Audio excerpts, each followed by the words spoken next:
عموماً بڑے کاروباروں میں جیسے زعفران کا کاروبار ہے، زعفران کا کاروبار ہے، اصلیت اور نقلیت عام آدمی نہیں پہچانتا، لیکن اصلی زعفران آپ کو 150 روپے تولہ ملتا ہی نہیں.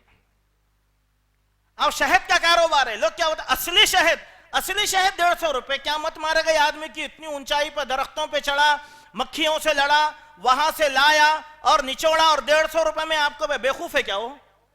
اس سے بہتر چاول کا تھیلا لا کے بیچ دیا تو 25 روپے اس کو مل جاتے تھے. جھوٹ بول رہا میں، جھوٹ. اس لیے اللہ کے نبی نے کیا کہا کہ تاجر قیامت کے دن فاجروں کے ساتھ اٹھائے جائیں گے، چونکہ جھوٹ بہت کہتے ہیں، لیکن نیک بولنے والا، سچ بولنے والا اور اللہ سے ڈرنے والا شہیدوں کے ساتھ، صدیقین کے ساتھ اور نبیوں کے ساتھ ہوگا. چلیے میرے دوستو، یہاں تک تو ہم نے آپ کے سامنے کہہ دیا. چلیے ایک اہم نقطہ، اس نقطے کی طرف ہم گفتگو کریں گے. ہم لوگ عقیدہ جاننے میں کتنی محنت کرتے ہیں؟ نماز سیدھی پڑھنے کے واسطے مسائل کتنے جانتے ہیں؟ جانتے نہیں جانتے؟ نہیں بھائی، رفع الیدین کرنا نہیں کرنا، آمین بولنا نہیں بولنا، کندھے تے کرنا، ملانا نہیں ملانا، ہر کوئی سوال کرتا نہیں کرتا. رمضان آیا روزوں کے بارے میں سوال کرتے، زکوٰۃ کے بارے میں سوال کرتے، حج کا مہینہ آیا حج کے بارے میں سوال کرتے. یہ علم کے لیے جتنے محنت کرتے، اتنا ہی مومن کے لیے ضروری ہے کہ وہ تجارت کے معاملے میں دین کا علم حاصل کرے. سمجھے آپ؟ چلیے ماشاءاللہ، آپ لوگوں میں سے بہت سے لوگ تاجر ہوں گے.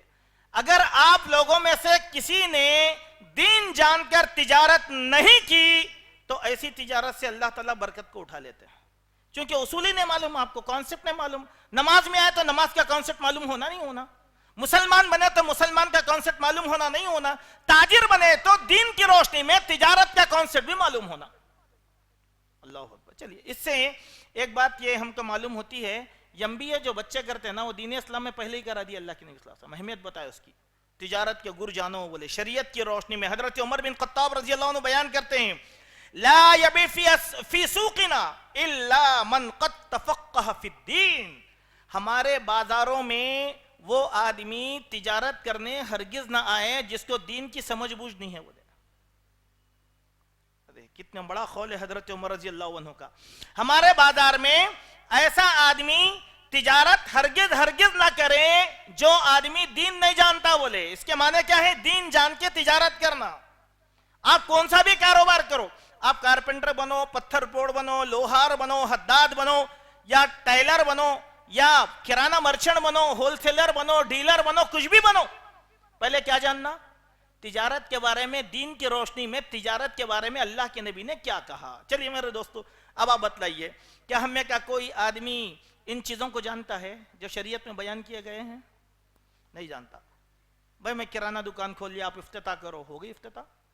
کر رہے کام سچا جھوٹا وغیرہ وغیرہ. جیسے آپ دیکھیے ہمارے بہت سے نوجوان دوست آج تجارت کرتے سیل فونوں کی.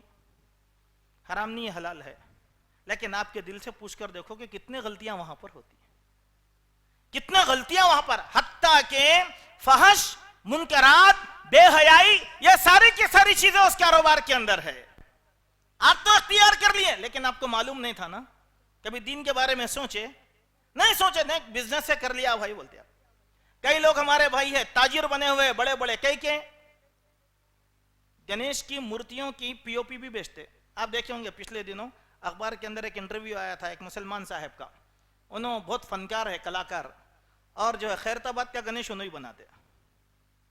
آج چوک کی مسجد کے پاس چلے جاؤ، ماشاءاللہ پورے مسلمان مسجد کی ملگیوں میں کرایہ دار داڑھی والے نماز کو بھی جاتے، مگر کیا بناتے؟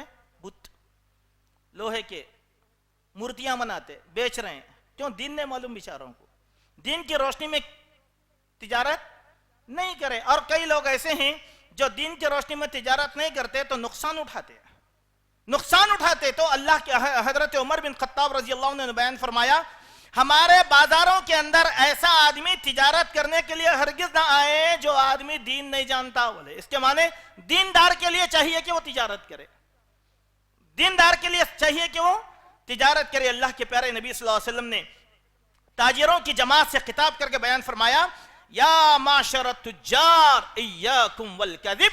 اے تاجروں کی جماعت سنو، تمہارے لیے لازم اور ضروری ہے کہ تم جھوٹ سے بچو. بولے ایاکم کا لفظ جہاں پر بھی آیا حدیث کے اندر اس کے معنی بچنا.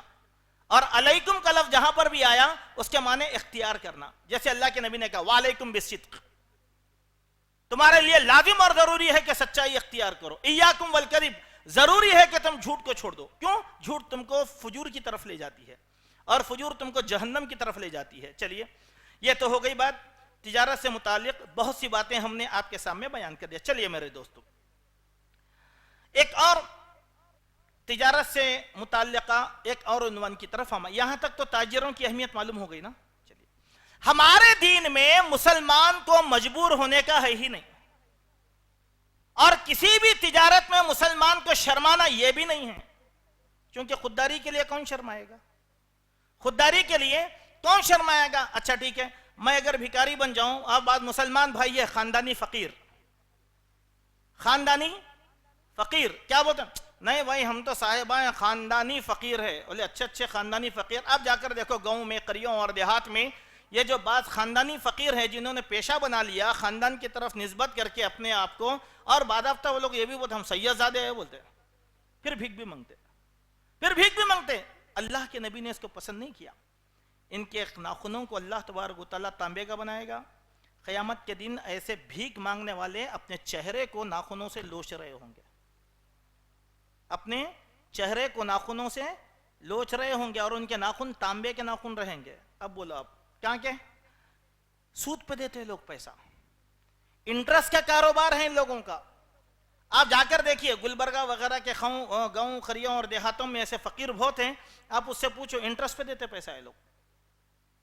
ایسے بہت سے واقعات آتے ہیں. تو دین اسلام نے مسلمانوں کو کیا کہا؟ خوددار بنایا. چلیے کچھ احادیث ہم اس دن میں آپ کے سامنے پیش کریں گے. ابن ماجہ کی ایک حدیث ہے، اللہ کے پیارے نبی صلی اللہ علیہ وسلم نے ارشاد فرمایا ان اطیب ما اکلتم من کسبکم، یقیناً سب سے عمدہ چیز جس کو تم کماتے ہو وہ تمہارے ہاتھوں کی کمائی ہے. بولے اللہ اکبر، ہاتھ کی کمائی. اب ہاتھ کی کمائی کیا ہو سکتی؟ پورے کمائی ہاتھ سے ہوتی. آپ اگر گاڑی کا پنچر بنا رہے ہیں یہ بھی ہاتھ کی کمائی، اگر آپ ٹائلر ہیں یہ بھی ہاتھ کی کمائی، اگر آپ لوہار ہیں یہ بھی ہاتھ کی کمائی، اگر آپ کرانہ مرچنٹ ہے وہ بھی ہاتھ کی کمائی. یعنی ہاتھ اور پیر کے ذریعے سے انسان جو محنت کر رہا ہے وہ کمائی اطیب کہا. اطیب کے معنی سب سے زیادہ پاک اور صاف. تیبن کہتے ہیں خوشبو کو. اب میں اگر سنڈل کا خطبہ لگا کر آیا تو آپ کو کیا خوشبو ہے شیخ کا بولتے، اگر میں دہنولود لگا کر آیا تھا کیا خوشبو ہے بولتے آپ. ویسے ہی اگر کوئی آدمی اپنے ہاتھ سے کمائی کر کے اپنی اولاد کو پالتا ہے تو وہ اطیب ہے. اطیب کے معنی اس سے زیادہ پاک اور صاف بہتر چیز ہو سکتی نہیں ہو سکتی. چلیے اب اس حدیث میں دیکھیے، آپ غلامی سے بچایا گیا نا، کاروباری بنایا گیا. دوسری حدیث اس دن میں حضرت مقدام رضی اللہ عنہ بیان فرماتے ہیں کہ رسول اکرم صلی اللہ علیہ وسلم نے ارشاد فرمایا ما اکل احد طعاما قط خیرا من ان یأکل من عمل یدہ وان نبی اللہ داؤد کان یأکل من عمل یدہ. اے لوگوں سنو، تم میں کا کوئی بھی آدمی جو کھانا کھاتا ہے ان میں سب سے بہترین کھانا اس کے اپنے محنت کی کمائی کا ہے، اپنے ہاتھ کی کمائی کا ہے. کیوں ہاتھ کی کمائی کا ہے؟ اس لیے کہ اللہ کے نبی داؤد علیہ السلام اپنے ہاتھ کی کمائی کر کے کھانا کھاتے تھے. اللہ اکبر. داؤد علیہ السلام کیا کام کرتے تھے بھائی؟ لوہار تھے، لوہار. اللہ تعالیٰ نے ان کے بارے میں قرآن میں کہا ہم نے داؤد کے لیے عین القطر کو بہا دیا. عین القطر کے معنی جیسے ڈول ڈال کر ہم پانی نکال رہے ہیں، ویسا اللہ تبارک و تعالیٰ کنویں، تانبے کے، پیتل کے، لوہے کے کنویں حضرت داؤد علیہ السلام کے لیے اللہ تبارک و تعالیٰ نے بہا دیے تھے. حضرت داؤد علیہ السلام دیگیں بنایا کرتے تھے. دیکھ رہے نا بریانی پکانے کی 30 کلو کی 40 کلو کی، یہ فن حضرت داؤد نے سکھایا دنیا کو. اور یہی نہیں، جنگ میں لڑنے والی جو زیرہ ہوتی تھی، کڑیوں کا لباس، چینوں کا لباس، دشمن کی وار سے بچنے کے لیے جو جسموں پر پہنا جاتا تھا جنگوں کے لیے، داؤد علیہ السلام کا پیشہ تھا. وہ داؤد علیہ السلام یہ بنایا کرتے تھے. داؤد علیہ السلام یہ بنایا کرتے تھے. تو ایک محنت کی کمائی ہے نہیں ہے؟ اللہ اکبر. دیکھیں نبی. چلیے اور نبیوں کی بات اگر آپ کریں تو بہت سے نبیوں کے بارے میں ذکر آتا ہے. حضرت زکریا علیہ السلام ٹائلر تھے. حضرت زکریا ٹائلر. درزی تھے, محنت کر کے کماتے تھے نہیں کماتے تھے؟ پھر مسلمان کو ریڈی میڈ کے زمانے میں اگر چلاتے ہیں تو کوئی عیب کی بات نہیں ہے, کیونکہ نبی نے یہ کام کیا, وہ بھی دعوت و تبلیغ کا پہلو بنے گا.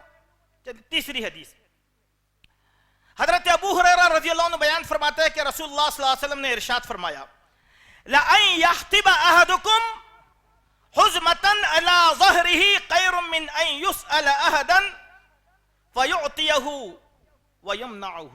اللہ اکبر, کیا بڑی بات ہے اس میں. جو شخص لکڑی کا گٹھا اپنی پیٹ پر اٹھا کر لائے, یہ اس سے بہتر ہے کہ کسی کے سامنے جا کر دست سوالی بن جائے, دے دیا بھی جائے یا دھتکار دیا بھی جائے. اللہ, ایک فقیر آیا آپ کے پاس, آپ کیا کرتے ہیں؟ چلو بھائی بازو جاؤ, دھتکار دیا نہیں. ایک فقیر آیا, آپ گن کر ایک کا سکہ نکال کر دے دیا, دے بھی دیے دھتکار بھی دیے. اس ذلت سے بہتر یہ ہے کہ تم بازار کو جاؤ, لکڑی خریدو, محلوں میں گھومیں اور بیچ دو, یہ سب سے بہترین کمائی ہے. کوئی شرم, کوئی حیا. اس لیے یہ نہیں سوچنا لوگ کیا بولے, ہاں میں جا کے اتنا پڑھا لکھا یہ کام کرو, نہیں کرو. صحابہ سے بڑھ کے پڑھے لکھے ہیں. آپ کا استاد کون ہے؟ اللہ یا ملہ یا پوچھا یا. صحابہ کے استاد کون تھے؟ رسول اللہ صلی اللہ علیہ وسلم. جب رسول اللہ کے شاگرد یہ کام کر سکتے ہیں تو امتیوں کو کرنے میں کیا حرج ہے؟ کیا بولتے ہیں, اتنا چھوٹا کام کرو, میں کرو دوست, اسی میں اللہ تعالیٰ برکت دے گا, اسی میں اللہ تعالیٰ خوددار بنائے گا, اسی میں اللہ تبارک و تعالیٰ تمہاری دعاؤں کو قبول کرے گا, اسی میں اللہ تعالیٰ قوموں کا انقلاب لے کر آئے گا. بہت برکتیں ہیں تجارت کی, اگر آپ جہاں تک سوچتے جائیں اتنی برکتیں تجارت کے اندر اللہ تبارک و تعالیٰ نے عطا کیا ہے. ایک اور حدیث, حضرت زبیر بن العوام رضی اللہ عنہ بیان فرماتے ہیں کہ رسول اللہ صلی اللہ علیہ وسلم فرمایا, لَأَن يَعْقُدَ أَحَدَكُمْ أَحْبَلَهُ خَيْرٌ لَهُ مِنْ أَن يُسْأَلَ النَّاسِ. اگر کوئی تم میں کا کوئی بھی آدمی اپنی رسیوں کو سنبھالے ہوئے ان رسیوں سے لکڑی کا گٹھا باندھ کر اپنی پیٹ پر اٹھا کر لا کر بیچتا ہے تو یہ بھیک مانگنے سے زیادہ بہتر ہے. بھیک مانگنے سے زیادہ بہتر ہے. چلیے, بڑے صحابہ میں حضرت ابو طلحہ انصاری رضی اللہ عنہ کی مثال دیکھیے. انصاری صحابی, بڑے صحابی, اور اتنے بڑے, اللہ کے نبی پر انہوں نے اتنی جان نچھاور کی کہ ان کا پورا جسم شل ہو گیا تھا. حضرت ابو طلحہ انصاری کا, آپ کو معلوم ہے کہ ابو طلحہ انصاری کا کیا کاروبار تھا؟ نہیں, میں ایک حدیث سناتا ہوں, دیکھیے. اللہ اکبر. حضرت ام سلیم رضی اللہ عنہ بیان فرماتی ہیں کہ میرا بیٹا بیمار ہو گیا, ابو طلحہ جنگل کو چلے گئے, بچہ بیمار ہو گیا, اسی اثنا میں بچے کا انتقال بھی ہو گیا, اور ام سلیم نے اپنے بچے کی تجہیز و تکفین کا بھی انتظام کر دیا. ابو طلحہ رات کو آئے. اس حدیث میں کیا کہا؟ ابو طلحہ جنگل کو جا کر لکڑیاں توڑ کے لاتے تھے. بولے لکڑیاں توڑ کے لاتے تھے. تھکے ماندے ابو طلحہ انصاری واپس آ گئے. واپس آنے کے بعد میں نے ان کو کھانا کھلایا. ابو طلحہ پیٹ بھر کر کھانا بھی کھا لیے. ہم میاں بیوی کی طرح زندگی بھی گزارے, ہم بستری بھی کرے. اس کے بعد میں نے ابو طلحہ سے ایک سوال کیا. کہا کہ ابو طلحہ, اگر تمہارے پاس کسی کی امانت ہو اور وہ امانت کا طلبگار آ کر اگر طلب کرو تو تم کیا کرو گے؟ کہا کہ میں امانت دے دوں گا. بولے کہ تمہارا بچہ بھی اللہ کا پیارا ہو گیا, انا للہ و انا الیہ راجعون, میں نے اس کی تجہیز و تکفین کر دیا. دیکھیے آپ, یہ پوری حدیث میں ایک بات آپ کو ملے گی. ابو طلحہ کیا تھے؟ لکڑیاں توڑ کر جنگل سے لا کر بیچتے تھے. کون ابو طلحہ؟ اللہ کے نبی پر جان مال ہر چیز انہوں نے قربان کر دیا تھا. کوئی عیب نہیں. ایک اور واقعہ میں آپ کے سامنے رکھتا ہوں. دیکھیے, آپ نے سنا جنت عشرہ مبشرہ کتنے ہیں؟ 10. ان میں سے ایک کون؟ عبد الرحمن بن عوف. سنے نا آپ ان کا پورا واقعہ. مکے کے سب سے بڑے تاجرین میں ان کا شمار ہوتا تھا. لیکن جب ہجرت کر کے مدینہ آ رہے تھے تو محلے والوں نے, ملک والوں نے, گھر والوں نے سب کچھ کھینچ لیا. بیوی کھینچ لیے, بچہ کھینچ لیے, کپڑے کھینچ لیے, سواری کھینچ لیے, بچی کچی دولت بھی کھینچ لیا جو کنجی بن کر لا رہے تھے مدینے کو. کیا بول کر کھینچ لیے؟ مکے میں کمایا ہوا مال کبھی بھی مدینہ نہیں جا سکتا بول کے. بالکل حضرت عبد الرحمن ابن عوف پورے خلاش ہو کر مدینے کی طرف ہجرت کر کے آ گئے. اللہ کے پیارے نبی صلی اللہ علیہ وسلم سے ملاقات ہوئی مسجد نبوی میں. اللہ کے نبی نے پوچھا کہ عبد الرحمن کیسے آئے؟ حضرت عبد الرحمن نے پورا تفصیل سے واقعہ بیان کیا. بیٹھے ہوئے صحابہ سن رہے تھے.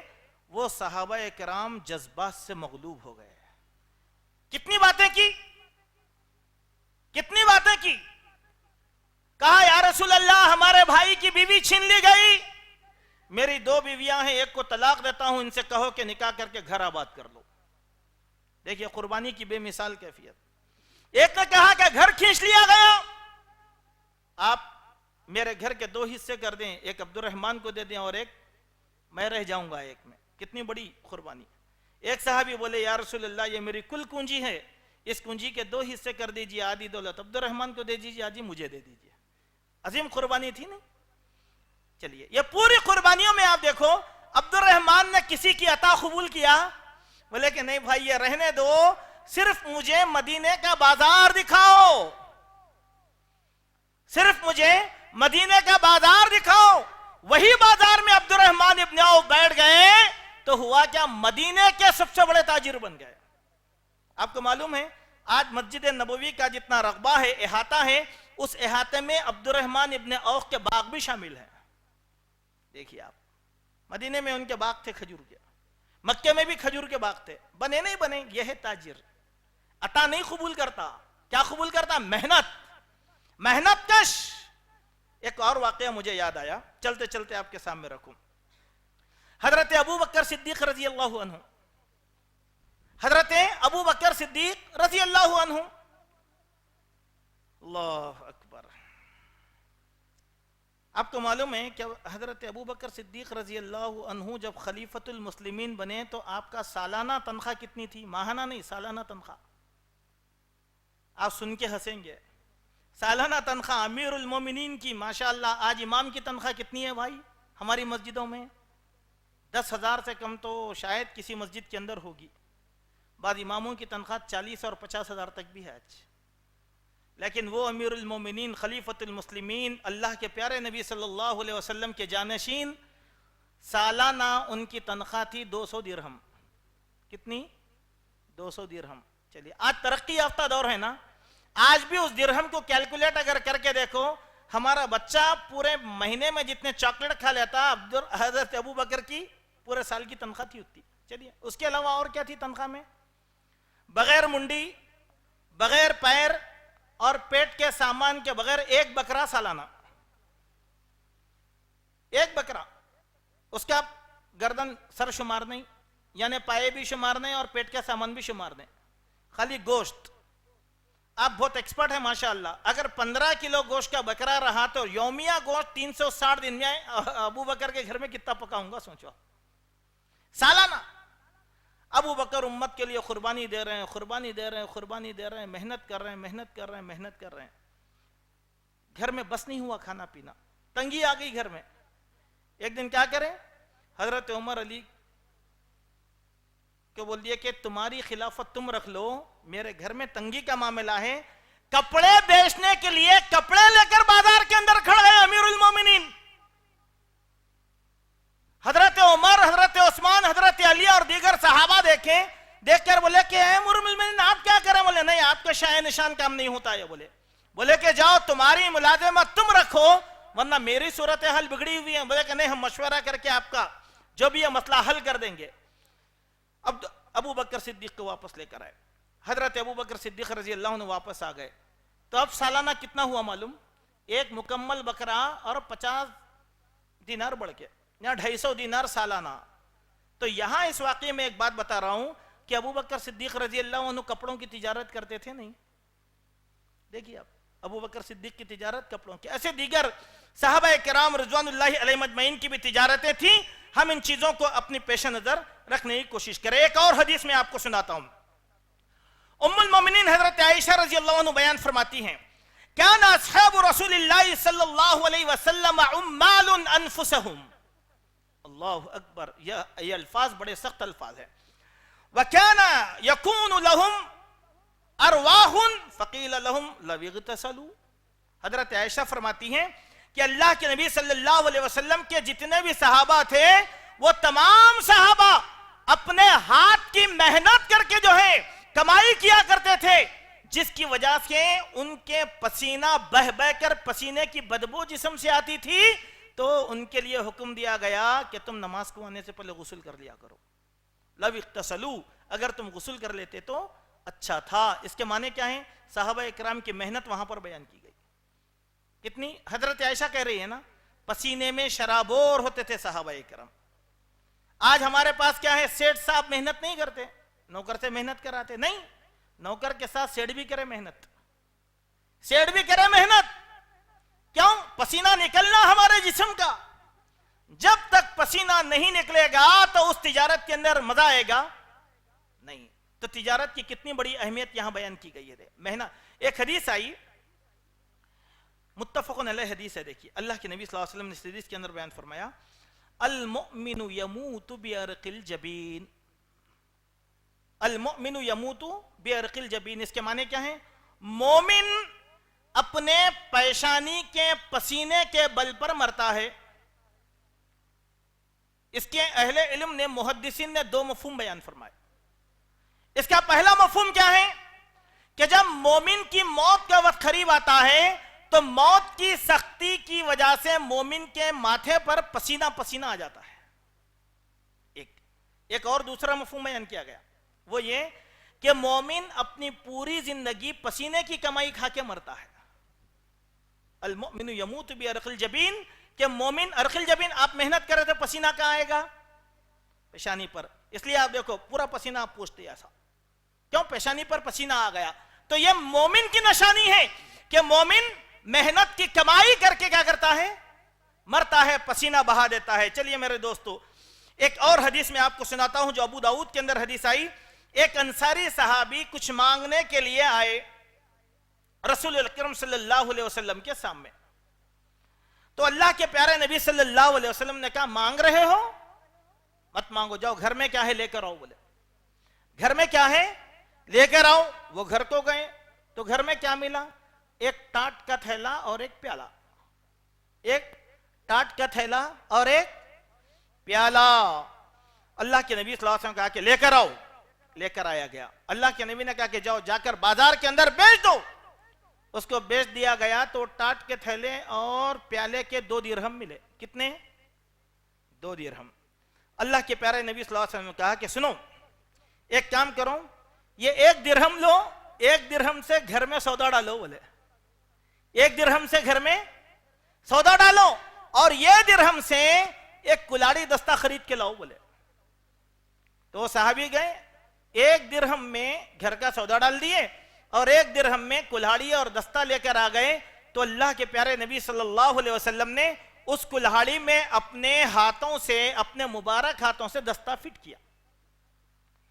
اپنے ہاتھوں سے اللہ کے نبی صلی اللہ علیہ وسلم نے ان کے اس کلاڑی میں دستہ فٹ کیا اور ان انصاری سے کہا کہ سنو، تم جاؤ جنگل کے اندر لکڑیاں توڑو اور بازار کے اندر بیچو، اور سنو 15 دنوں تک میں تم کو کہیں پر بھی نہیں دیکھوں گا. بولے 15 دن کے بعد میرے پاس آ جانا.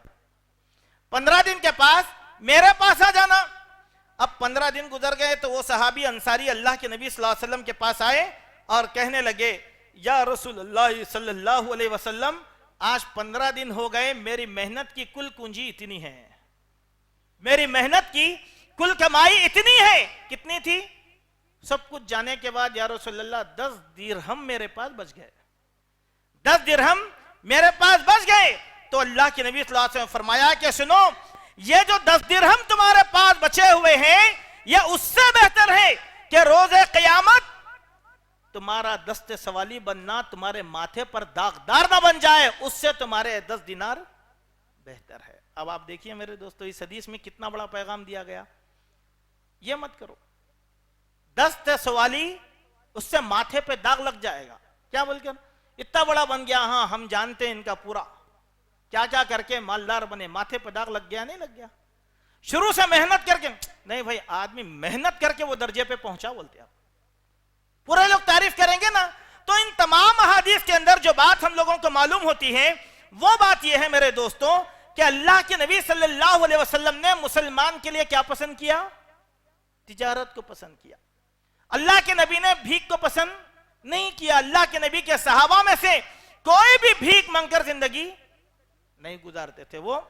چلیے ایک فرق بتا کر اپنی بات کو آگے بڑھاتا ہوں, کچھ اور اچھی باتیں ہیں. مسکین اور فقیر میں فرق کیا ہے؟ مسکین اور فقیر, مسکین کے اصل معنی کیا ہے کہ ایک ایسا آدمی ہے اس کے پاس اتنی ضروریات زندگی ہے کہ اس کی ضرورت پوری نہیں ہوتی, لیکن وہ خاموش بیٹھا ہوا ہے, کسی سے سوال بھی نہیں کرتا. اس کی معصومیت کو دیکھ کر لوگ جان لیتے ہیں کہ اس کے حاجت مند ہے. اس کو کیا کہتے ہیں؟ مسکین. فقیر کس کو بولتے ہیں؟ پیڑ بھرتا ہی نہیں, جب چاہے جب مانگتے بیٹھتا فقیر. اللہ کے نبی نے مسکینی کو پسند کیا, فقیری کو پسند. اللہ کے نبی کی ایک دعا ہے, دیکھیے آپ, اس دعا میں اللہ کے نبی نے کیا کہا؟ اللہم احیینی مسکینن کہا, اے اللہ تو مجھ کو مسکینوں کی زندگی عطا فرما اور قیامت کے دن میں مجھے مسکینوں کے ساتھ اٹھا لے. بولے مسکینی کو پسند کیا گیا کیونکہ مسکین جا کر کسی کے سامنے دست سوالی دراز نہیں کرتا. فقیری کو اللہ کے نبی نے, ہاں بالکل فقیری جائز ہے اللہ کے سامنے, انتم الفقراء الی اللہ, ہم یہ ماتھا رگڑ کر اللہ کے سامنے کہیں گے کہ اللہ ہم فقیر ہیں اور تو غنی ہے. بادشاہ بھی آیا تو وہاں فقیر بن کے آنا ہے, اگر بھکاری بھی آئے تو فقیر بن کر ہی آنا ہے اللہ کے دربار میں. اور غنی کون ہے؟ اللہ تبارک و تعالیٰ. تو اللہ کے نبی نے مسکینی کو پسند نہیں کیا. چلیے آئیے میرے دوستو, اب ہم تاریخ کے ایک اور پہلو کی طرف آتے ہیں. میں آپ کو کچھ اور حقائق بیان کرنا چاہتا ہوں. ہمارا دین پوری دنیا کے اندر پھیلا. کیسا پھیلا؟ تجارت سے. ہمارا دین حملہ کر کے نہیں پھیلا. آج لوگ بولتے ہیں نا اسلام طاقت کے زور پہ حملہ آور ہو کے پھیلا. غلط. ہمارا دین تجارت اور اخلاق کے ذریعے سے پھیلا, چاہے پوری دنیا کا کون سا بھی خطہ رہنے دو. کیسے؟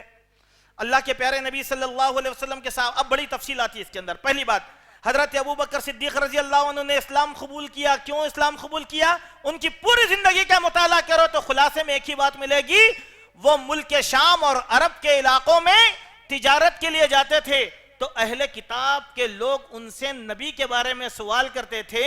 ایک دن امیہ بن ابی سلط کے اشعار کو انہوں نے سنا تھا اور اس اشعار کی وجہ سے نبی کی آمد کا انتظار کیا. تجارت کو جاتے تھے ابوبکر صدیق, کہاں؟ ملک شام کو. ہو گئی بات. ہمارے نبی محمد رسول اللہ صلی اللہ علیہ وسلم ملک شام جاتے تھے تجارت کرنے کے واسطے. حضرت خدیجہ الکبریٰ رضی اللہ عنہ نے نکاح کیا اللہ کے نبی کی سچی تجارت کی وجہ سے. یہ سب خلاصے ہیں نا ہمارے سامنے. چلیے, ہمارے ملک ہندوستان میں بھی دین اسلام آیا تو تاجرین کے ذریعے سے آیا. یہ بہت بڑا عنوان ہے. میں شکیل بھائی سے بولا کہ یہ ٹاپک پہ آپ تقریر رکھو, اسلام ہندوستان میں کیسے آیا. بہترین ٹاپک ہے. اگر آپ سنیں گے, آج لوگ بولتے ہیں نہیں بھائی اولیاء اللہ لے کر آئے بول کے, بات کا زمانہ ہے لوگوں کا. پہلے کون لے کر آئے؟ ایک کتاب ہے, اس کتاب کو آپ پڑھیں, نبی کے دور کا ہندوستان.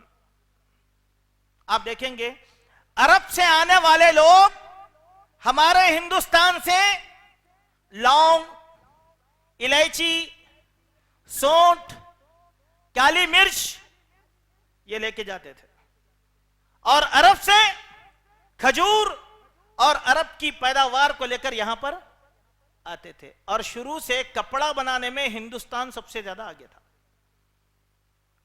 کپڑا بنانے میں ہندوستان سب سے زیادہ آگے تھا. تو یہاں کا کپڑا بھی وہاں پر, اب تاریخ کی بڑی بات نکلے گی, بحرین کا جتنا بھی علاقہ ہے نا, بحرین کے علاقے میں بمبئی سے جا کے لوگ آباد ہوئے کپڑے کی تجارت کرتے ہوئے.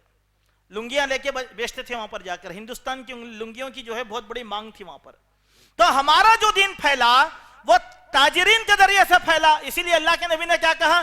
سچا تاجر, دیانت دار تاجر, تقوی والا تاجر. ہمارے صحابہ ویسی تھے. ہمارے صحابہ آئے ہندوستان کو, ان علاقوں میں آئے جو علاقے ساحل سمندر کے قریب تھے، جیسے کیرلا. آپ گئے ہوں گے کیرلا کو، تو کیرلا میں آج آپ بھی دیکھو، کیرلا کے اندر ابھی بھی آپ جائیں گے تو وہاں سے آپ کو ملے گا شاہ زیرہ، الائچی، لونگ، کالی مرچ، ایسی چیزیں آج بھی کیرلا کے بازار سے ہی دستیاب ہوتی ہیں. وہاں کے جنگلوں میں اللہ تعالیٰ اس کی فصل اگا دیتا ہے. چلیے، اور ایک چیز حدیث میں ایک بات بھی آتی ہے کہ اللہ کے پیارے نبی صلی اللہ علیہ وسلم نے ایک عورت کو دیکھا کہ وہ عورت کے بچے کے جو گلے ہیں پک گئے تھے، گلے آ گئے تھے، ٹانزلز. تو وہ عورت کیا کری، اپنے بچے کے منہ میں انگلیاں ڈال کے اس کے ٹانزلز کو صاف کر رہی تھی. اللہ کے نبی کی وہ سختی نہیں دیکھی گئی تو اللہ کے نبی نے، کیوں کر رہی ہو، اتنی تکلیف کیوں کر رہی ہو، تمہارے پاس خست ہندی ہے نا؟ بولے خست ہندی ایک جڑی بوٹی کا نام ہے، اس کو ہمارے پاس میٹھی کوس بھی بولتے ہیں، قسط البحر بھی بولتے ہیں، قسط شیریں بھی بولتے ہیں، قسط الہندی بھی بولتے ہیں اس کو. یہ انڈیا سے جاتی تھی وہاں پر اس زمانے میں. صحابہ کرام، اس کی مانگ عربوں کے پاس بہت زیادہ تھی تو عرب سے تاجرین آتے تھے. اسی لیے آپ دیکھیں کہ کیرلا والے کہتے ہیں کہ ہمارے ساحل سمندر پر صحابہ آئے تھے. سب سے پہلی مسجد ہندوستان میں کیرلا کے اندر بنی تھی. ہمارے صحابہ جب یہاں پر آئے انہوں نے تجارت کے ساتھ اپنے تقوی کو قائم کیا تھا. ان کا انداز عبادت، ان کا انداز معاملہ داری، ان کے تجارت کے اصول، ان کی سچائی کو یہاں کے لوگ دیکھ کر دین اسلام کو قبول کیے تھے. تلوار کے دور سے نہیں کرے میرے دوستو. ہمارے صحابہ کہاں کہاں آئے ہندوستان میں؟ ساحل مالابار پر آئے، بامبے کے ساحل پر آئے، تاریخ میں چیمبور کا نام بھی آتا ہے. گجرات کے کچھ کے علاقے میں ساحل سمندر پر صحابہ آئے، سندھ کے سمندر پر صحابہ اکرام آئے. تو کون سی شخصیت کیا لے کر آئے تھے؟ تجارت. محمد ابن قاسم کا دور بہت بعد کا دور ہے، 100 سال 80 سال بعد کا دور ہے، لیکن اللہ کے نبی کی حیات طیبہ میں ہی یہاں پر آ گئے تھے لوگ، اور اپنے اخلاق کریمہ کی وجہ سے انہوں نے کیا کیا تھا؟ اسلام کو پیش کیا. لہذا جو ہندوستان کے مسلمان جتنے بھی ہیں وہ سارے کے سارے ہندوستانی ہیں، کیونکہ ہم نے عرب کے تاجروں کو دیکھ کر دین اسلام قبول کیا تھا. آج ہمارے فرقہ پرست بھائی جو بات کہتے ہیں کہ ہندوستان کے جتنے بھی مسلمان ہیں وہ مغلوں کی نسل کے ہیں، وہ غلط. مغل تھوڑے آئے تھے، ایران کے بادشاہ تھوڑے ہی چاہے تھے، ترک کے بادشاہ تھوڑے ہی آئے تھے، اتنی بڑی تعداد میں نہیں لے کے آئے تھے کسی کو. ہندوستان کے رہنے والے، آج ہمارے تھوڑے بھائیوں کو غصہ آتا، ہندوستان کا رہنے والا ہر مسلمان ہندو ہے؟ عیب نہیں تھے، ہمارے باپ دادا ہندو، ہم کو خود نہیں معلوم. ہم ہندو تھے، اللہ نے ہم کو دین اسلام کی نعمت سے سرفراز کیا، ہم ہندوستانی ہیں اور مسلمان ہیں. کوئی شک؟ صحابہ کو دیکھ کر ایمان لائے ہم، صحابہ کو دیکھ کر، ان کی تبلیغ کو دیکھ کر ہم ایمان لائے. آپ پوری تاریخ کو پڑھو. عرب تھوڑے آئے تھے خزانوں کے واسطے، رشیا کے لوگ لڑنے میں بہادر تھے، رشیا سے لڑنے کے واسطے آئے تھے. کچھ علاقوں میں ایرانی بھی آ گئے تھے. پوری دنیا کے لوگ یہاں پر آئے، پوری دنیا کے لوگ یہاں پر آئے. لیکن ہندوستان کے رہنے والے مسلمان جو ہندو تھے وہ لوگ صحابہ کو دیکھ کر اسلام قبول کرے. اسی لیے ہم ہندوستانی رنگ روپ کے ہیں، ہماری نسلیں پتہ نہیں کہاں سے آئی. ایک چھوٹی مثال لے کر بات کو آگے بڑھاتا ہوں. دیکھیے، میرے خاندان کے نام کے ساتھ لکھا جاتا ڈونگر بول کے لکھ کے، وہ کیا ہے نہیں معلوم. میں بھی ایک صاحب سے پوچھا تو ہوں گے بھائی بمبئی کے ڈونگری سے آئے ہوں گے ہم لوگ، ہم کو کیا معلوم. بولے چونکہ نسبت وطن کی طرف ہوتی تھی نا. صحابہ آئے تھے، ہماری نسل میں کوئی مسلمان ہو گئے تھے. آپ کو ایک بات بتاتا ہوں، بات چلتے چلتے بات آ گئی تو ایک ہندوستانی بھی صحابی تھے، ایک ہندوستانی بھی صحابی تھے. یہاں سے ہجرت کر کے بحرین کو گئے، بحرین کے بادشاہ کے ساتھ رہے. بحرین کا بادشاہ جب مر گیا تو بحرین کے انہوں حکمران بنے. جب اللہ کے نبی صلی اللہ علیہ وسلم کی بعثت کا اعلان ہو گیا تو یہ اللہ کے نبی کے بارے میں مطالعہ کرے، پڑھے، اور ان کے آخری وقت میں اپنے پیروکاروں کو بلا کر بولے کہ میری نصیحت ہے تم لوگوں کو کہ تم بھی مسلمان بن جاؤ. دیکھیے آپ، یہاں کے لوگ شرف حاصل ہوا نہیں ہوا، تابعین کے اندر بھی ہندوستانی تابعین مفسر قرآن کا نام آتا ہے اس زمانے کے اندر. تو الغرض یہ جو تفصیلات ہیں وہ تفصیلات تجارت کے حوالے سے ہمارے سامنے بیان کی جا رہی ہیں. اب آئے میرے دوستو، میں آپ اور بہت سی باتیں ہیں، میں یعنی کہ صرف جو موضوع تھا کہ دین اسلام میں تجارت کی برکتیں کیا ہیں، اسی موضوع کو میں آپ کے سامنے پیش کر رہا ہوں، ورنہ اور بہت سی باتیں ہیں جو اللہ کے پیارے نبی صلی اللہ علیہ وسلم نے ہم لوگوں کو سکھائی ہیں. ان میں کہ ایک دو باتیں ہیں، چونکہ یہاں بہت سے تاجرین ہیں، ان لوگوں کو میں تعلیم کے طور پر یہ بات کہنا چاہتا ہوں. پہلی بات، آپ سچے تاجر ہیں، اپنی ترازو کو سیدھی کر لو. مسلمان کا پہلا وصف ہے ترازو سیدھی کرنا. اللہ نے کہا وزنوا بالقسطاس المستقیم، عدل و پیمان والے سیدھے سیدھے ترازو سے تول لو. بولے چلیے یہ ایک بات. دوسری بات، اللہ کے پیارے نبی صلی اللہ علیہ وسلم نے تاجروں کی جماعت کو خطاب کر کے بیان فرمایا، یا معاشر التجار ان البیع یحضرہ اللغو والحلف فشوبوا بالصدقہ. اے تاجروں کی جماعت سنو، بلا شبہ پیشے تجارت خرید و فروخت میں لغو باتیں اور لغو خصمیں اٹھائی جاتی ہیں، تم صدقہ زیادہ دے دے کر ان گناہوں سے پاک ہو جاؤ. بولے تو صدقہ سب سے زیادہ کس کو دینا؟ تاجر. تاجر کا فریضہ ہے کہ تاجر دیکھیں. دوسری بات معلوم ہے، زکوٰۃ تاجر زیادہ دینا. بولے کیوں؟ اللہ تجارت دیا نا. ہمارے دین میں انفاق بول کر آئے. انفاق، اگر میں گورنمنٹ کا ملازم میں سرکار ہوں تو گن کے خرچ کروں گا، اگر میں تاجر ہوں تو عرب کے ویسا خرچ کروں گا. دے دیا تو دوسرے ہاتھ کو خبر نہیں ہوتی. دیکھیں دونوں میں فرق دیکھو آپ. اب لوگ بولتے ہیں بھائی کتنا انفاق کرنا، جبھی بھی مسجد میں گئے مسجد کا چندہ دو چندہ دو چندہ دو، کتنا دیں گے؟ آخر آپ ملازم رہیں تو گن گن کے دیں گے، اگر آپ تاجر بنیں گے تو عثمان غنی بن جائیں گے. دیکھیے آپ تاجروں میں عثمان غنی کی کوئی مثال دے سکتا آج پوری دنیا میں؟ ایک مرتبہ مدینے میں قحط آیا، پورے مدینے میں بیچنے کو سامان نہیں ملا. 100 اونٹوں پہ صرف حضرت عثمان کا سامان آیا. اس زمانے کے اونٹ آج آپ کس سے بھی تشبیہ دے لو. آپ اگر مال گاڑی، اگر آپ گوڈز ٹرین کا اگر آپ بات کریں گے 100 ڈبے مال آیا. اگر آپ لاری کی بات کریں گے 100 ٹارس لاری مال آیا. اگر آپ پلین کی بات کریں گے تو 100 جہاز مال آیا حضرت عثمان رضی اللہ عنہ کا. اللہ کے نبی صلی اللہ علیہ وسلم نے مسلمانوں کی فاقہ کشی کو دیکھ کر کہا، کیا جو کوئی بھی مسلمانوں کے ساتھ احسان کا معاملہ کریں گے تو اللہ تبارک و تعالی ان کو جنت دے گا. عثمان سن لیے. مدینے کے پورے تاجر آئے، حضرت عثمان سے کہا کہ عثمان مدینے میں بیچنے کو جو ہے مال نہیں ہے تمہارے پاس، صرف تمہارے پاس مال ہے، لہذا تمہارا مال ہم کو دے دو، ہم منافع پر لیں گے. اپنی اپنی طرف سے قیمت لگائی. کسی نے کہا 20% دیں گے، کسی نے کہا کہ 25 دیں گے، کسی نے کہا کہ 30 دیں گے، کسی نے کہا 40 دیں گے، 50 دیں گے.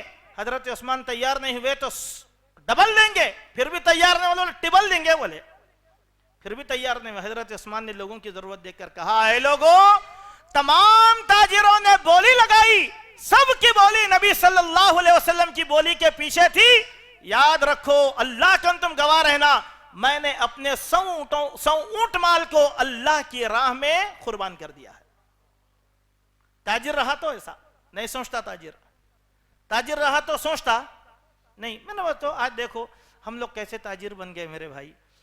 ہم اچھے تجارت والے ہیں، ہمارا شو روم ہے، اچھی تجارت چل رہی ہے، خاندان کے بچے مجبور ہیں، ان کی کوئی مدد کر رہا؟ بیوائیں مفلس لاچار پھر رہی ہیں، کوئی مدد کر رہا نہیں. تاجروں کو چاہیے کہ وہ سب سے زیادہ صدقہ اور خیرات کریں.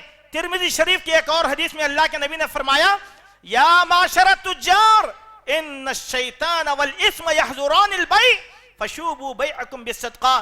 اے تاجروں کی جماعت سنو، تم تجارت کرتے وقت تمہارا ذاتی گناہ اور شیطان تجارت کے بل بھی حائل ہو جاتے ہیں، لہذا صدقے سے تم اس کو پاک کر لو. بولے اللہ اکبر. اب صدقہ سب سے زیادہ کون دیں گے بھائی؟ اب تاجر. تب تجارت اچھی ہے نہیں ہے؟ اللہ کی راہ میں دینا اچھا ہے نہیں ہے؟ اللہ کی راہ میں سب سے زیادہ کون دیں گے؟ تاجر. تو تاجروں کے لیے یہ حکم اللہ تبارک و تعالیٰ نے دیا. تو تاجروں کو چاہیے کہ وہ سب سے پہلا جو ہے اپنا وزن جو ہے سیدھا کر لیں، اور اپنے وزن میں ایک دو باتیں بہت ہیں اس کے اندر، لیکن ایک دو باتیں میں آپ کے سامنے بولتا ہوں. دیکھیے کیسے اللہ کے پیارے نبی صلی اللہ علیہ وسلم فرمایا، نہا رسول اللہ صلی اللہ علیہ وسلم عن بیع الطعام حتی یجری فیہ السعان ساع البائی و ساع المشتری. دیکھیں ایک اصول تاجروں کو یاد رکھنا ہے. کیسا؟ دو ترازو رکھنا. آپ خریدتے وقت بھی تول کے لانا, آپ بیچتے وقت بھی تول کے بیچنا. کمپنی پہ کوئی بھروسہ نہیں. کمپنی پہ چلے آپ شکر کا تھیلا خرید رہے ہیں 50 کلو بلکہ لکھ کے رہتا, بھروسہ مت کرو, تول لو, کاٹا کرو. 50 کلو ہے یا نہیں ہے؟ رائٹ. آپ بھی لاؤ, آپ بیچ رہے ہیں, ارے نہیں بھائی لکھے ہیں نا 50 کلو, نہیں آپ کے ترازو میں تولو بھائی 50 کلو ہے نا, ہے رائٹ, دیکھیں جاؤ, دو رکھو. اب ہم کیا بولتے معلوم, نہیں بھائی کمپنی سے ویسی چاہیا, میں کیا کروں بولتے. اعتبار گیا, جھوٹ ہو گئی, گناہ ہو گیا. پیسے کتنے کے لے رہے ہیں آپ؟ 50 کے. مال کتنا دے رہے ہیں؟ تھوڑا کم کر کے. اور بول رہے کیا, یہ مسلمان کی تجارت ہرگز ہرگز نہیں ہے. مسلمان تاجر ایسا نہیں ہوتا, بلکہ مسلمان تاجر کیسے ہوتا؟ تول کے خرید کے لاتا, اور تول کے یہ آپ عمل کر کے وہ جس کے پاس بھی خریدتے نا, آپ اس کو بولو نہیں بھائی میرے دین میں ہے میں نہیں کر سکتا بول گیا. انہیں مجبور ہوتا, نہیں بھائی مسلمان تول کے لیتا, تول کے دیتا, تول کے لیتا, تول کے دیتا. صحیح پیمانہ مسلمان کا. لیکن آج بدنام پیمانہ کس کا ہے؟ مسلمان کا. سب سے اچھا پیمانہ کس کا ہو گیا؟ جس کو اللہ نے نجس کہا, کافر کا. آپ کیا بولتے ہیں, وہ دکان سے نکو لو بھائی, بہت خراب دکان ہے وہ عبداللہ کی, وہ وینکٹی کی دکان ہے نا, زبردست سے لے لو بولتے آپ. اللہ اکبر. کردار خراب ہوا نہیں ہوا؟ کردار. اور کرتے ہمارے بھائی لوگ اس طریقے سے, اس طریقے سے ہمارے بھائی لوگ کرتے. اسی لیے ایک اصول تاجروں کو یاد رکھنا ہے, اور ایک دوسرا اصول دیکھو جو آج غلط ہے ہمارے پاس, اس اصول کی بھی اصلاح کر لو. اسی لیے میں کئی باتوں کو چھوڑ کر اس بات کی طرف اپنی جو ہے گفتگو کو ادھر موڑ دیا ہے. جیسے ہم ترازو تولتے, ایسا تولنے کے بعد کیا کرتے, دونوں پلڑے برابر ہوگا, دیکھیں برابر ہے نا,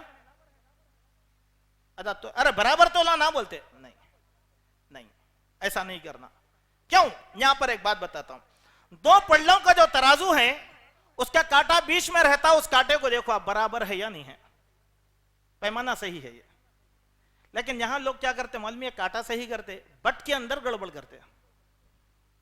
بٹ کے اندر کیا کرتے, 1 کلو اوپر لکھ کے رہتا, بٹ کے اندر ایک ہول رہتی, اس ہول کے اندر کوئی وزن لگا دیتے, میگنیٹ وغیرہ, یعنی تو اس کو کیا کرتے ہیں, نکال دیتے. کیوں؟ نظر تو آنا 1 کلو جب تولا جاتا 900 گرام. اگر آپ اپنے گھر میں جا کر تول لیا کہ کیا جھوٹا ہے بھائی, میں لیا کہ تولا تو 900 گرام آیا, بولے جھوٹ ہو گیا نہیں ہوگا؟ جھوٹ ہو سکتا نا. چلیے دوسرا, آج کا زمانہ الیکٹرانک ترازو کا ہے, اس میں بھی سیٹنگ ہے میرے دوستو. کیسے؟ الیکٹرانک ترازو کو اگر آپ برابر رکھیں گے, پنکھے کے نیچے اگر آپ رکھیں تو ہوا کا وزن 10 گرام تک لے لیتا ہوں, 5 سے 10 گرام. دوسرا ایک سیٹنگ ہے اس کے اندر, وہ سیٹنگ کیا ہے معلوم, ہر ترازو میں ہے, اس کو کوئی بھی سیدھا نہیں کرا, بنانے والا بھی سیدھا نہیں کر سکا, بنانے والا بھی سیدھا نہیں کر سکا. وہ کیا ہے, اگر 1 ذرہ بھی زیادہ اگر گرا نا تو 5 گرام کاؤنٹ کرتا ہوں. میں بھی ایک تاجر ہوں, میری بھی دکان ہے سپر مارکیٹ, مجھے معلوم ہے یہ چیز, اور یہ چیز مجھے دکان والا بتلایا. کیا بولا, دیکھو بھائی اس میں 5 گرام کی سیٹنگ رہتی شرتی کچھ بھی کر لو. بولا مطلب نہیں پورا بھرا انہیں کر ہی نہیں سکتا, بولا انہیں ہے نہیں اس کے اندر سسٹم, مدر بورڈ جو بنے ہوا ہے وہی کروں گا میں کام. تو کیا کریں, جو بڑا ترازو ہے جس میں 30 کلو 40 کلو 100 کلو 70 کلو تولا جاتا, اس کے اندر لوگ کیا کرتے کہتے معلوم ہے, اس کو بولتے تھا سیٹنگ کر بھائی. تو اس میں سیٹنگ کی جاتی پر کلو کم سے کم 10 سے 15 گرام کی سیٹنگ کی جاتی. میری دکان میں لوگ آ کے بولتے, ارے شیخ آپ کے پاس شکر 34 روپے کلو ہے, انہیں 32 سے دے رہا. تو میں بولا کہ بھائی ایک کام کرو, یہ میری چٹی ہے, میں خود لایا 33 سے, دیکھو آج کا ریٹ ہے 33, بیچ رہا ہوں 34 سے. وہ کم کیوں دیتا معلوم ہو, یہ سسٹم. لوگ اس کو نہیں جاتے, سستا ہے نا, بولے نہیں. وہاں پر دیکھو آپ, اگر آپ کے پاس الیکٹرانک ترازو ہے تو اس ترازو کے اندر آپ اگر دیانت دار تاجر بننا چاہتے ہیں تو 5 سے 10 گرام زیادہ تول کے دے دو, خلاص. یہ ترازو کی ایک. چلیے چھوٹا جو ترازو آتا جس میں 1 کلو سے لے کے قریب 5 کلو تک تولا جاتا, اس کے اندر زبردستی سیٹنگ کروائی جاتی ہے، وہ ترازو سیدھا ہے.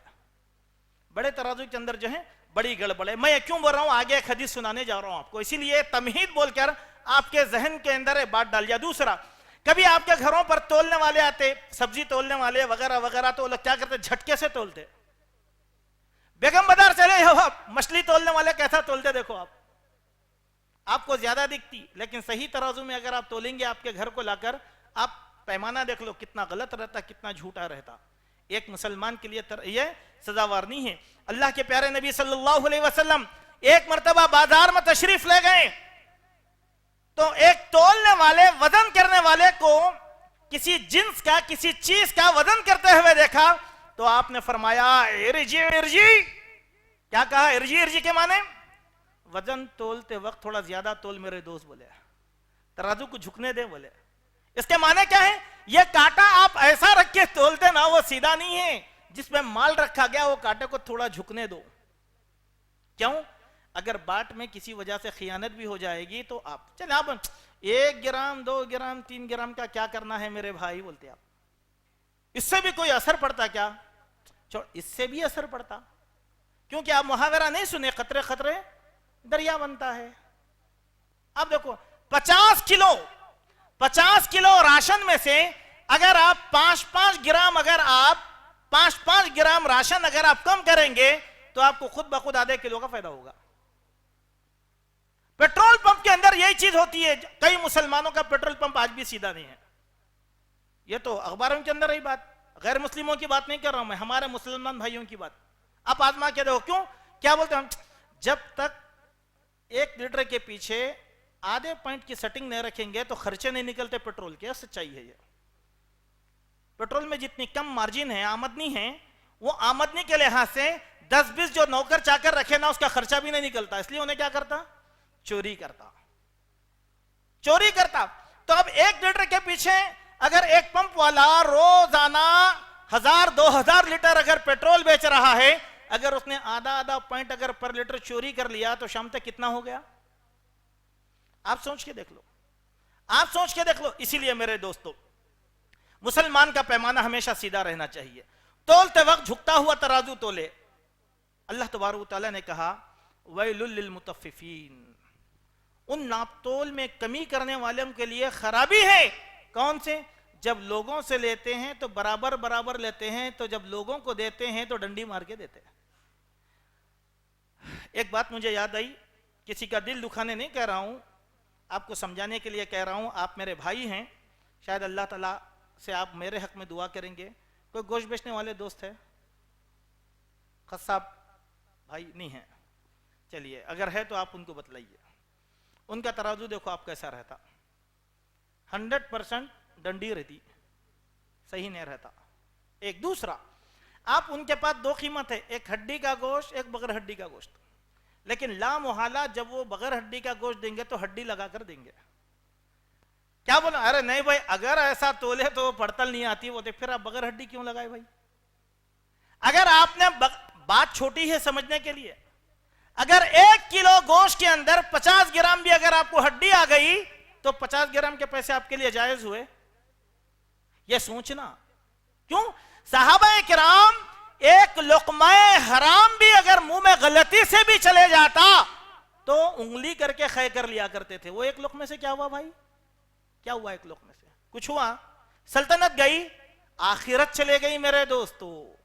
آخرت چلے گئی. کیسے آخرت چلے گئی میں آپ کو بتلاتا ہوں. دیکھیے، اللہ کے نبی صلی اللہ علیہ وسلم نے فرمایا 1 لقمہ حرام بھی اگر کوئی پیٹ میں ڈالتا ہے تو اللہ اس کی عبادتوں اور دعاؤں کو مسترد کر دیتا. اسی لیے یہ باریکیوں پہ غور کرنا چاہیے. لوگ کیسے کیسے کروڑ پتی بن گئے ہیں، وہ اچھی طریقے سے بازار میں سب کو معلوم ہے. ویسی امیری سے پناہ مانگو میرے دوستو، ویسی امیری سے پناہ مانگو جو آخرت کے اندر غریب بنا دیتی ہے. ہم کو تو آخرت کے امیر بننا ہے نا. کیا کریں گے بولیے؟ جلدی امیر بن کے کیا کریں گے؟ سب تو یہاں چھوڑ کے جانا ہے نا. اللہ کے نبی نے کہا جب کسی انسان کو دفنانے کے لیے لے جایا جاتا ہے تو 3 چیزیں ساتھ جاتی ہیں، 2 واپس آتی ہیں، 1 چلا جاتا ہے. کیا 3 چیزیں جاتی؟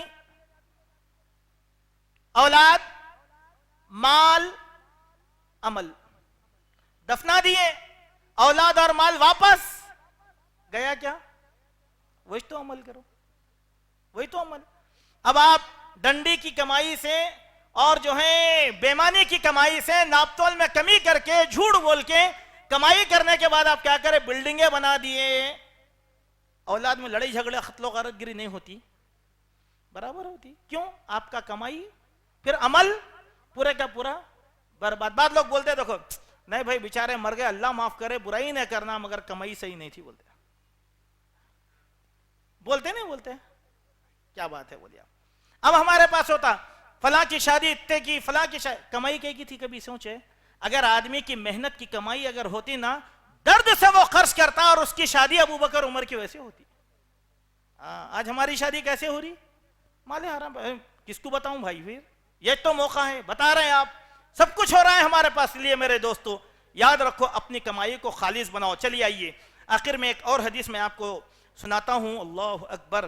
اللہ کے پیارے نبی صلی اللہ علیہ وسلم نے اس حدیث میں ایک بات بیان کیا. آج ہمارے پاس ایک برائی ہے کاروباریوں میں, وہ کیا ہے؟ نو ریٹرن, نو ایکسچینج, نو ریٹرن. بورڈ لگا دیے. یہ بورڈ لگانا اسلام کے بالکل خلاف ہے. بھائی آپ بیچ دیے, مجھے پسند نہیں آیا تو میں کیا کروں؟ آپ شرط لگاؤ وہاں پر. خریدی کرنے کے بعد, خریدی کرتے وقت اچھی طریقے سے دیکھ لیجئے, 24 گھنٹے کے بعد میں واپس نہیں لوں گا. صحیح ہے آپ کا بات, صحیح ہے آپ کیا. آپ 24 گھنٹے کا ٹائم دیے نا, ان کو دیکھ لینا چاہیے تھا. اگر کوئی آدمی 8-10 دن اگر لا کے رکھا تو وہ چیز واقعی نامناسب ہے. اگر آپ نے تجارت کے وقت یہ کام نہیں کیا تو پھر آپ کا سودا غلط ہو گیا. بات میری نہیں ہے. ہاں کوئی آدمی کسی کے سودے کو اگر واپس لیتا ہے تو اللہ کے نبی صلی اللہ علیہ وسلم کی دعا کا مستحق بنے گا. وہ دعا یہ بتاتی ہے کہ سودا واپس لینا چاہیے. سمجھ گئے بات کو آپ؟ اب کتنوں کی دکان میں نو ریٹرن ہے مجھے تو نہیں معلوم, نو ایکسچینج کس کے پاس ہے نہیں معلوم. بعض لوگ کیا بولتے ہیں معلوم ہے؟ دیکھیے غلط طریقہ. بعض لوگوں کے یہاں پر ایک تو نو ریٹرن نو ایکسچینج, دوسرا کیا رہتا معلوم؟ پیسے نہیں ملیں گے, سبسٹیٹیوٹ دوسرا لے کے جاؤ بولتے. نہیں, غلط. یہ بھی اس کو پسند ہی نہیں ہے تو آپ کیا کریں گے؟ بھائی مجھے پسند نہیں ہے آپ کی دکان کا مال, میں زبردستی دوسرا مال کیوں لوں گا؟ میں میرے پیسے بچانے کے لیے واپس کر رہا ہوں نا آپ کو. پھر آپ کی دکان سے اگر دوسرا مال لینا رہا تو مطلب کیا ہے؟ ایک سوالیہ چیز ہے. یہ تو زبردستی تھوپ رہے ہیں آپ. نہیں, آپ اگر بہترین تاجر ہے تو آپ کیا ہے؟ فوراً واپس لائیے بھائی, کوئی بات نہیں ہے, دیجئے یہ آپ کے پیسے واپس. چلیے ایک تیسری غلطی مسلمانوں کی ہے. بعض مسلمان کیا کرتے معلوم؟ 100 روپے کا مال ہے, ریٹرن کرے تو 10 روپے کٹ کر لیتے. یہ ہوتا نہیں ہوتا؟ غلط ہے میرے دوستو, حرام ہے, یہ حرام ہے, مطلق حرام ہے. چلیے ایک اور بات یہاں پر سمجھ جائیے آپ. گھر کرائے پہ دیے, اگریمنٹ ہو گیا, جاتے وقت کیا کرتے ہیں؟ مالی کے مکان ایڈوانس واپس کرنے کے واسطے پیسے کٹ کرتے, زبردستی نکالتے. میرا پینٹ پرانا ہو گیا, میری وائرنگ لوز ہو گئی. بھئی اتنے زمانے سے آپ جو کرایہ کھائے تھے وہ کس چیز کا تھا؟ پھر آپ کرایہ کس بنیاد کے اوپر کھائے؟ وہ کرایہ میں سے آپ لگائیے یہاں پر. زبردستی کیا کرتے؟ پیسے کاٹ لیتے. نہیں, غلط. آئیے اللہ کے پیارے نبی صلی اللہ علیہ وسلم کی وہ حدیث ہم آپ کو بتائیں جو ابو داؤد کی کتاب الاجارہ میں حضرت ابو ہریرہ اس حدیث کے راوی وہ بیان فرماتے ہیں کہ رسول اللہ صلی اللہ علیہ وسلم نے فرمایا من اقال مسلما بیعتہ اقال اللہ اسرتہ, جو کسی مسلمان کا سودا واپس کر لے اللہ تعالیٰ اس کی لغزش کو معاف فرما دیتا ہے. دیکھیے میرے دوستو کتنی بڑی بات ہے. اب بولیے آپ نو ریٹرن غلط ہوا نہیں ہوا؟ نو ایکسچینج غلط ہے نہیں ہے؟ پیسے لینا ایکسچینج میں غلط ہے نہیں ہے؟ اللہ کے نبی کی دعا اگر پانا رہا تو اس دعا کی خاطر لے لو آپ, اس دعا کی خاطر. چلیے اس دعا کی خاطر بولتے ایک واقعہ یاد آیا. اللہ کے نبی کی دعاؤں کے صحابہ کرام کتنے حریص رہے. میں بات کو یہیں ختم کر رہا ہوں, کافی وقت ہو چکا ہے اور بہت سی باتیں ہیں, کسی وقت انشاءاللہ پھر آپ کے سامنے اس موضوع پر گفتگو کی جائے گی.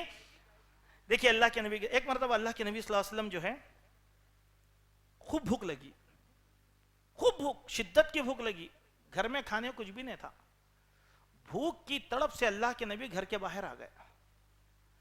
باہر آتے ہی کیا دیکھتے ہیں؟ ابو بکر عمر بھی بھوک کی تڑپ کی وجہ سے پہلے ہی باہر آ گئے. اللہ کے نبی نے ابو بکر عمر سے ملاقات کی, پوچھا ابو بکر تم دونوں کدھر؟ تو بولے یا رسول اللہ جو چیز آپ کو گھر کے باہر لائی وہ چیز ہم کو بھی باہر لے کے آئی. بولے تو اللہ کے نبی صلی اللہ علیہ وسلم نے چلو ٹھیک ہے آؤ اب ہم ایک جگہ جائیں گے. بولے اللہ کے نبی صلی اللہ علیہ وسلم دونوں صحابہ کو لیے حضرت ابو الہیثم کے باغ کو گئے.